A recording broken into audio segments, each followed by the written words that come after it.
ഇസ്ലാമിക സാമ്പത്തിക നിയമങ്ങൾ ഹലാലായ സമ്പാദ്യ മാർഗങ്ങളെക്കുറിച്ച് പഠിക്കുമ്പം നബി അലൈഹി വസല്ലമ ഒരു പന്തൽ കെട്ടി ഇത് കമ്പോളമാണ്, ഇങ്ങനെയാണ് ഹലാലായ കച്ചവടം എന്ന് പഠിപ്പിച്ചതല്ല. മറിച്ച് ഒക്കാല് പോലുള്ള വലിയ വലിയ ചന്തകളും റിഹ്ലത്ത് ഷിതാ ഇവ സൈഫ്, വേനൽക്കാലത്തും ശൈത്യകാലത്തുമുള്ള യാത്രകൾ, യമനിലേക്ക് ഷാമിലേക്കുള്ള കച്ചവട യാത്രകളും ഒരുപാട് പേര് ചേർന്ന് നടത്തുന്ന കൂട്ടുകച്ചവടമൊക്കെയുള്ള സമൂഹത്തിൽ ചില കാര്യങ്ങൾ സൂക്ഷിക്കണം എന്ന് പറഞ്ഞതാണ്. അതായത് ഹറാമായ കാര്യങ്ങൾ ഒഴിവാക്കണം എന്ന് പറഞ്ഞതാണ്.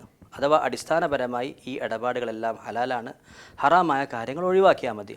ആ ഒഴിവാക്കേണ്ട ഹറാമായ കാര്യങ്ങൾ തന്നെ ഏകദേശം എല്ലാം പൊതു നിയമങ്ങളാണ്. ഏതെങ്കിലും ഒറ്റ രീതിയല്ല, മറിച്ച് പൊതുവായി ശ്രദ്ധിക്കേണ്ട സംഗതി അതിൽ ശ്രദ്ധിച്ചു കഴിഞ്ഞാൽ ആ ഇടപാട് ഹലാലാകും.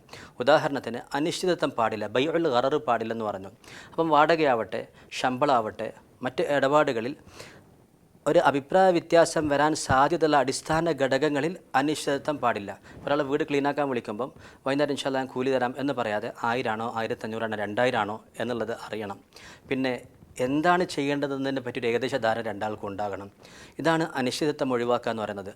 ഇതേപോലുള്ള കാര്യങ്ങൾ ഇനി കൂട്ടുകച്ചവടത്തിലാണെങ്കിൽ നഷ്ടം വന്നാൽ ഞാൻ നോക്കിക്കൊള്ളാം, ലാഭം ഉണ്ടെങ്കിൽ ഇത്ര തരാം എന്ന് പറയരുത്. കാരണം ലാഭനഷ്ട പങ്കാളിത്തം വേണം.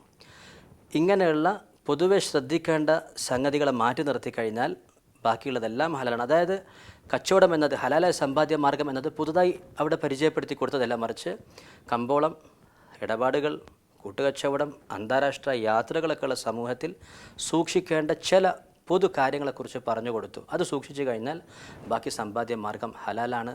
നിങ്ങളുടെ ബിസിനസ്, നിങ്ങളുടെ ഇടപാടുകൾ ശരിയാ കോംപ്ലിയൻ്റ് ആണ്.